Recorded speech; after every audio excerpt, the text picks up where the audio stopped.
Seven, 6, 5, 4, 3, 2, 1. It is now time for the Pony Keg Sports Podcast with your host, Josh Stevens and Tom Schultz. Woo! Hey there, everybody. We are back with our Week 14 running back forecast. Yes, that is the running backs right now. And for Tom and myself, we are Pony Keg Sports, and I'm excited because it is running backs. I love running backs. Even though it's Week 14, it is running backs, and it is, I know, getting closer and closer to the end of the football season, as sad as that is, but it is playoff time. Woo! And running backs are usually the big key to some of fantasy football owners' hopes and dreams.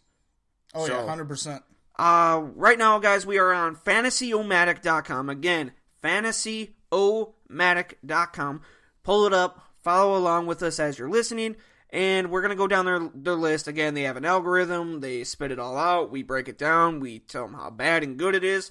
If you guys listen to the quarterback one, it was god-awful. Their list, I hated everything about it.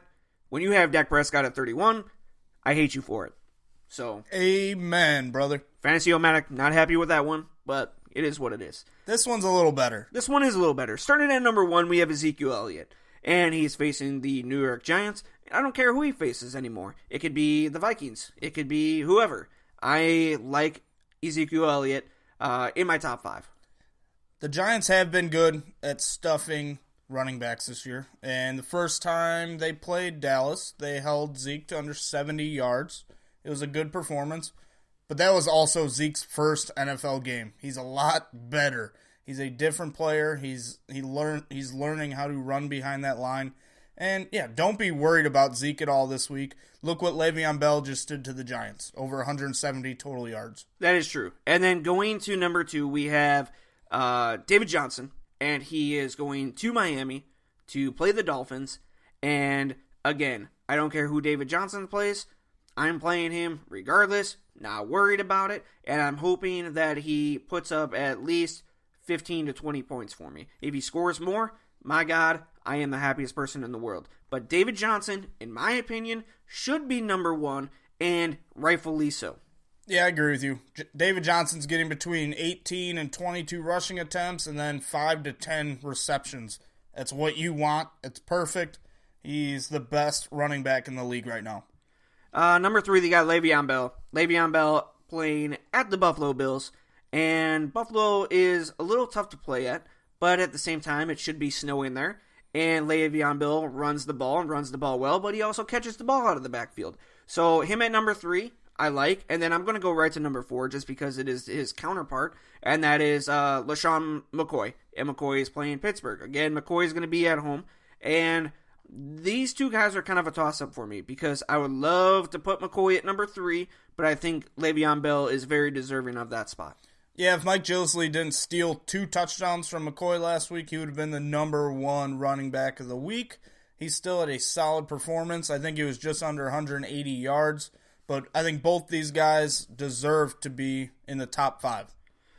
Then I look at my top 5, the last one that rounds it out on this list. Woo! And it is none other than Todd Gurley. Yes, Todd Gurley of the LA Rams playing the Atlanta Falcons. Why the heck is Todd Gurley at number 5 of all people? It's because the Falcons have been giving up boatloads of points to fantasy running backs. Spencer Ware had close to 20 points last week against them, found the end zone twice. And this algorithm is definitely thinking Todd Gurley's going to find the end zone because that's the only way he scores fantasy points. It's that simple. I'm looking at the list, and the next person they have is number 6, DeMarco Murray. I'm sorry. I know they're playing the Denver defense, but I'm putting DeMarco Murray above Todd Gurley. And actually, I might even leapfrog DeMarco Murray and Todd Gurley and put Devonta Freeman up there because he's playing the Rams. And I know basically the Denver defense and the Rams defense have been playing very well this year. But at the same time, I'd rather take my chances right now with DeMarco Murray and or Devonta Freeman over Todd Gurley. DeMarco deserves to stay at 6, and Melvin Gordon should be moved up to number 5. That's true. He's getting the kind of touches that Zeke, David Johnson, and Le'Veon Bell are getting, He's their bell cow. He's pretty much dominant in total touches on that team, and he should be up there, especially if Kuechly's out. I know I keep saying that, but that's a huge part for the Carolina defense, and when he's out, look what Thomas Rawls did to him last week. If you have been riding the LeGarrette Blount train, are you worried at all for this week when he is playing Baltimore? We see what Baltimore has done to running backs. Are you worried if you're a LeGarrette Blount owner?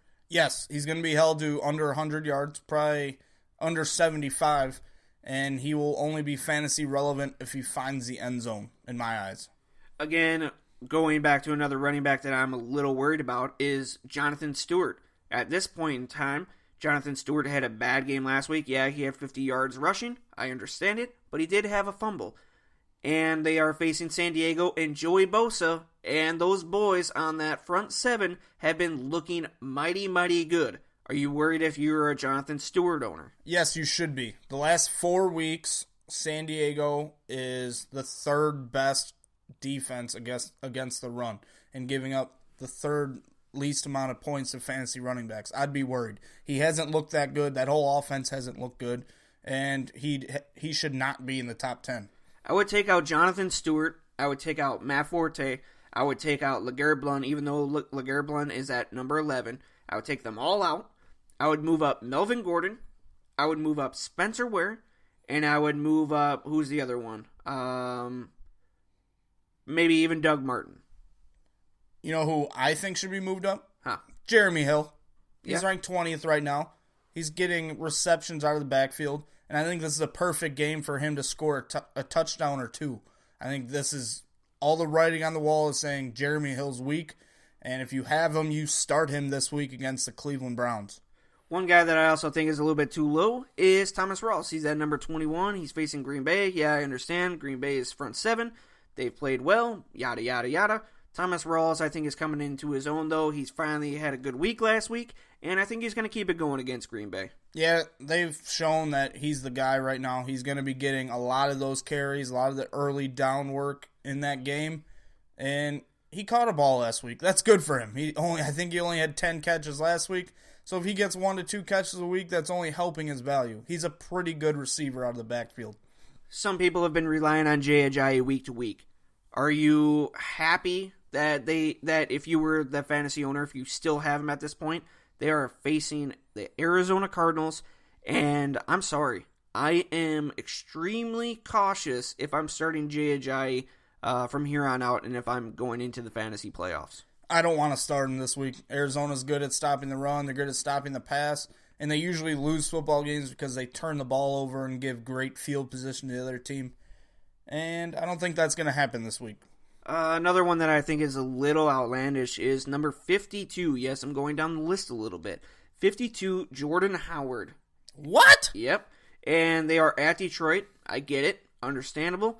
But at the same time, you have him under Peyton Barber, who is a backup. Dwayne Washington, who is a backup. Zach Zenner, who is a backup. Mike Gillislee, who is a backup. Derrick Henry, who's a backup. Jalen Richard, who's a backup. That blows my mind. Jeremy Langford's 30. Yeah. So that should show you something. Oh, I didn't even see that either. I don't like that ranking at all. So even having Jordan Howard at 30, imagine if you flip-flop them. So imagine Howard's at 30. I think he should still be higher on that list because you have people like Jaquez Rogers and Theo Riddick and Chris Ivory and even Jay Ajayi above him, which I don't think they deserve to be above him. Just the amount of volume that Jordan Howard is getting, he deserves to be top 20 every week. I really don't care the team they're facing. When a dude's getting over 30 touches a game, you're just printing money right there. That's great. That's awesome fantasy value. I kind of want to just get into the Minnesota running backs because I have a deep hatred for Jerick McKinnon. Everybody talks about how great of an athlete he is. I get it. You guys talk about it over and over again. Yeah, he's a great athlete. Great. But the person that gets most of the touches is Matt Asiata. I shouldn't say most of the touches. The person that gets most of the fantasy purpose touches is Matt Asiata. Let's see. McKinnon had a touchdown receiving last week, and Asiata didn't. But Asiata is still outproducing McKinnon, usually on a week-to-week basis, season basis overall. Yep. If you had to rely on any of these guys, especially against the Jacksonville Jaguars. Who are you relying on? God, I hope you're not relying on him. But if you had to, which one and why? Asiata, 100%. Just like you said, goal line touches is where the money is at in fantasy football, and he's getting those. McKinnon isn't, and I want nothing to do with McKinnon. I really hope all the Pony Express members out there aren't starting either of those. Another one that I thought was a little weird. There's two of them. Devontae Booker at number 55 and Rob Kelly at 56. And I have no idea why they're that low. I look at this list and Gruden came out and said that they want to get Rob Kelly more and more involved, and he is on the list at 56. Both those guys are starting running backs, so they deserve to be higher. Should at least be top 30. Not a huge fan of either of the matchups, but personally I'd have Rob Kelly higher than Booker this week. Let's see, Theo Riddick, or let's go with Terrence West. If you had to choose between those two, if you were at a flex play, I would hope you're not starting Theo Riddick, but if you're at a flex play, out of those two. If it's PPR, definitely Theo, but I think West has a better chance to find the end zone. I think even PPR, West is actually not that bad of an option. He's been getting catches.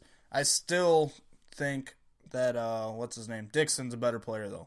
I agree, but he is not getting the carries that we think that he should be getting. And he's outperforming them. He is. He had a good week this week. He outrushed him and, outgained him, yardage-wise rushing, and still not get the touches that we think he deserves. Yep. Let's see. If you had to choose between, let's say, Thomas Rawls and Jeremy Hill this week and say that your other running back is, DeMarco Murray. Out of those two guys, who are you relying on this week? I'm picking Hill. All in on him this week. I'm Really? going to be starting him in daily quite a bit, and he'll be a nice, cheap option. I think he has a chance to find the end zone. I like Rawls, though, as well, but... Yeah, I like Rawls this week. I'm a Rawls owner. Obviously, I pushed people to trade for him at the beginning of the year, and he got hurt. But I said week 6, 7, 8, though that's a time to target him in a trade because he's going to come cheap, especially when playoff time comes. So I think this is the reason why I've been telling people to trade for him. And I know he's playing Green Bay, but I think that you just unleash him, and I think you'll be rewarded by the end of it. One that is kind of a tricky one is going to be Spencer Ware, and he is facing Oakland.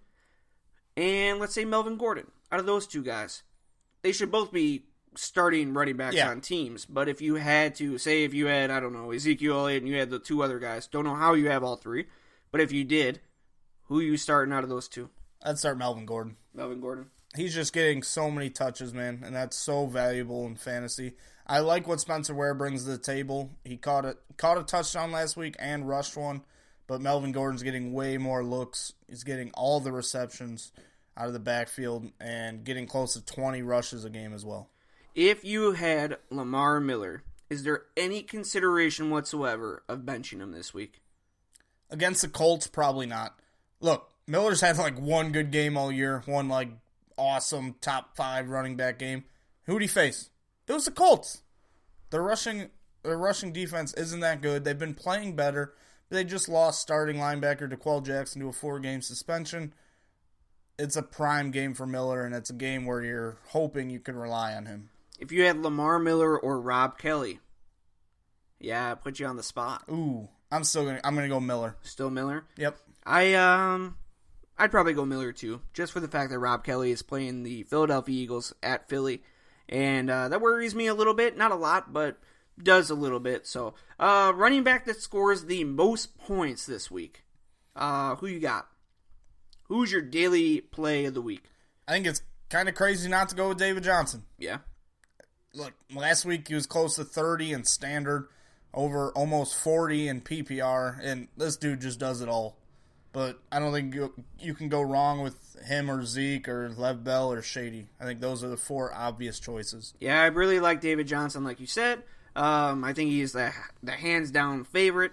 But if I had to pick one daily-wise, a sneaky play of the week, my Bananas play of the week, it would be Spencer Ware. I just like that matchup against Oakland. I think I think Kansas City is going to keep it close, and I think they're going to try to run the ball, and then when they need to pass the ball, they're going to dump it off to him, and, he'll do his thing. So that's where I have him at. I like it. Again, that's all we got for you guys today. That is the Week 14 running back forecast. Again, we are Pony Keg Sports. You guys can follow us on Twitter at Pony Keg Sports. If you guys have any questions, comments, or concerns, please email us, ponykegsports@gmail.com. And find our episodes, like them, tweet them out, put them all out there for us. We appreciate it.